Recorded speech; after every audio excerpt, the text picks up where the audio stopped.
अचार ऐसा कि देखते के साथ ही मुंह में पानी आ जाए। काफ़ी दिन से लगातार कमेंट आ रहे हैं कि दीदी नींबू के चटपटे अचार की रेसिपी शेयर कीजिए। आज मुझे मौका मिल गया था। बच्चों के पापा गए थे मार्केट अचानक से, और जैसे ही वहाँ पे सब्जियाँ खरीद रहे थे तो उन्हें वहाँ पर नींबू दिखाई दिए।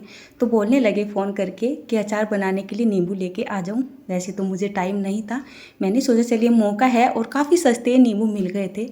40 रुपये के 1 किलो छोटे छोटे साइज़ के ये नींबू है। बहुत ही अच्छा इनमें रस भरा हुआ है। तो मुझे इसी तरीके के नींबू की ज़रूरत थी। मैंने इनको अच्छे से धो के और अच्छे से मॉइस्चर सुखा के यहाँ पर रख लिया है। अब इनकी कटिंग कर लेते हैं। कटिंग आपको कैसे करनी है, मान लेते हैं जैसे एक नींबू है ना, तो इसमें इस तरीके से आप कट लगा लीजिए। 2 कट लगाओगे तो ऑटोमेटिक ये 4 फाँक में कट जाएगा इस तरीके से। और आप चाहो तो इसको 2 हिस्सों में या फिर 4 हिस्सों में पूरा भी कट कर सकते हो। इस तरीके का अचार ना बहुत ही अच्छा लगता है, और इसके अंदर इतना अच्छा मसाला भर जाता है ना कि नॉर्मली आप रोटी के ऊपर एक नींबू के अचार को रख लो और पूरी रोटी खा लो, अच्छा लगता है। और यहाँ पर मैंने कुछ तो इस तरीके से नींबू को कट किया है, और कुछ मैंने एक नींबू में से 2 हिस्से बना के तैयार कर लिए हैं। अब जैसे नींबू कट करके कर लिए हैं तैयार, अब बारी आती है इनको मैरिनेट करने की। तो इनको मैरिनेट करने के लिए यानी कि चराने के लिए आप कोई कांच का चीनी मिट्टी का बर्तन ले ले। यहाँ पर मैं डाल रही हूँ करीब इसमें 50 ग्राम के जितना नमक। बहुत सारे लोगों की शिकायत होती है कि अचार में नमक ज़्यादा हो चुका है, तो इस बार मैंने यहाँ पर ज़्यादा नमक नहीं डाला है। नॉर्मली 1 किलो नींबू में 100 ग्राम के जितना नमक चला जाता है, पर बहुत ज़्यादा ना नमकीन सा हो जाता है बाद में। 50 ग्राम के जितना नमक काफ़ी होगा। अब इनको अच्छे से मिक्स कर देते हैं और कम से कम 3 से 4 दिन के लिए साइड में छोड़ देते हैं ताकि नींबू तैयार हो सके। एक कढ़ाई में ले लेते हैं साबुत धनिया, साथ ही साथ हम यहाँ पर ले लेते हैं सौंफ। तो मैंने यहाँ पर करीब 2 बड़े चम्मच के जितना साबुत धनिया लिया है, 1 बड़ा चम्मच के जितना ली है सौंफ, साथ ही साथ 1 बड़ा चम्मच के जितना राई ले लेती हूँ। साथ में मैंने यहाँ पर ली है पीले वाली राई, तो 1 बड़ा चम्मच के जितना पीली राई ले ली है। और यहाँ पर हम डाल लेते हैं कुछ अजवाइन। सर्दियाँ है ना, तो सर्दियों में किसी किसी को अचार नुकसान दे जाता है, तो अजवाइन डाल देंगे, ऑटोमेटिक अचार का तासीर गर्म हो जाएगा। 1 छोटा चम्मच के जितना मैंने मेथी दाना डाल दिया है। मेथी दाना हमें यहाँ पे ज़्यादा नहीं डालना है, मतलब कम ही डालना है, नहीं तो अचार में एक कड़वाहट सा आ जाता है। अगर आपके पास गुंजाइश है या फिर सुविधा है धूप की, तो इन मसालों को आप धूप में भी सुखा सकते हैं। और नहीं है या धूप नहीं निकल रही है तो गैस का फ्लेम लो और मीडियम के बीच में रखें, और भारी सी तली वाली कोई कढ़ाई या पैन ले ले, और इसको कम से कम 3 से 4 मिनट के लिए इसी तरीके से चलाते रहे। ध्यान रहे इनमें ना खुशबू नहीं आनी चाहिए, मतलब भुनने वाली नहीं आनी चाहिए, केवल इसका मॉइस्चर ही सूखना चाहिए। 3 से 4 मिनट तक इनको लगातार चलाते। मैंने मॉइस्चर सुखा लिया है, एक प्लेट में निकाल देते हैं ताकि ये ठंडे हो सके और उसके बाद इनको पीसा जा सके। थोड़ा सा इनको फैला देते हैं। इनको पीसने के लिए आपको इसको बहुत ज़्यादा दरदरा नहीं रखना है, मतलब नॉर्मली अचार में जैसे हम यूज़ करते हैं इसका जितना हो सके फाइन सा पेस्ट नहीं पाउडर बना के तैयार करना है। इस कढ़ाई में तेल डाल लेते हैं।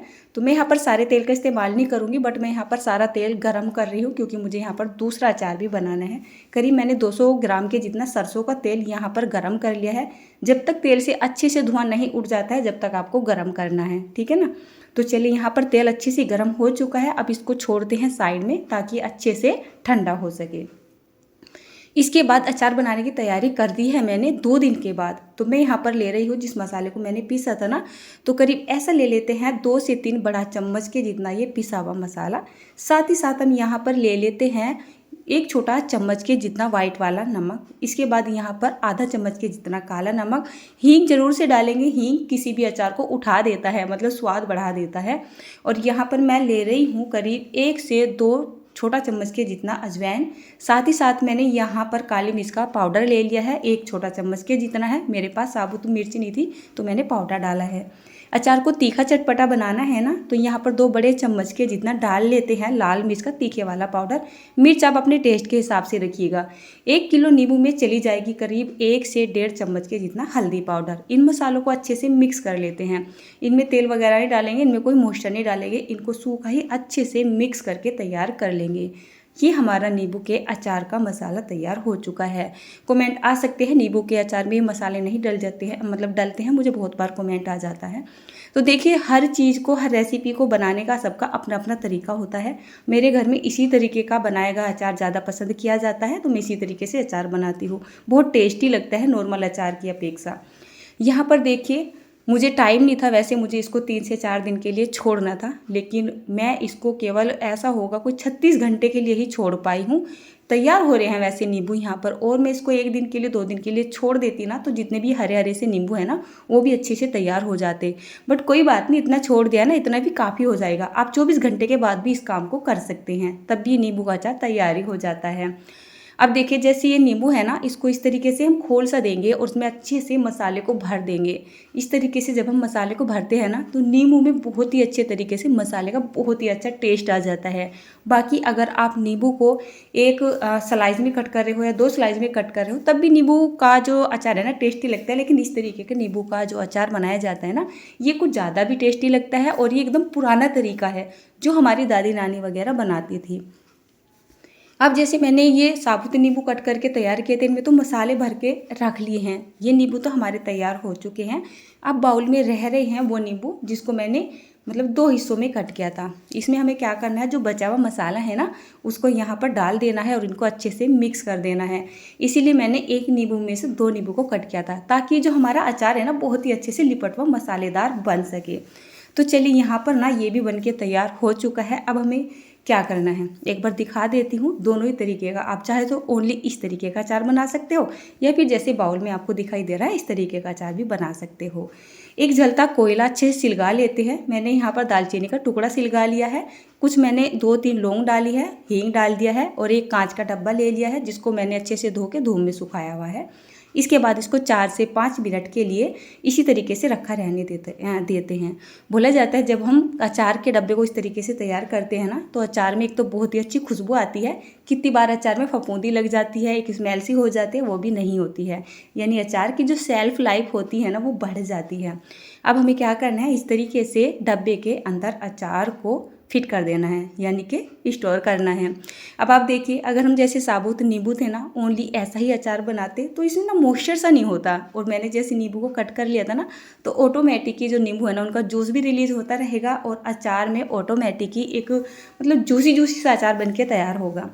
मैं अक्सर डालती हूँ, कोई भी अचार हो तेल डालना बहुत ज़्यादा पसंद करती हूँ। वैसे आप चाहे तो तेल डाल सकते हैं या इसको ऐसे भी छोड़ सकते हैं, बट अगर हम बिना तेल डाले इस अचार को बनाते हैं ना, तो कुछ दिन के बाद ये बहुत ही ज़्यादा एकदम घुला घुला सा हो जाता है। और हम तेल डाल देते हैं ना, तो ये उतना ही तैयार होता है जितने की हमें ज़रूरत है। मतलब ये गल भी जाता है और देखने में बहुत ज़्यादा अच्छा भी लगता है।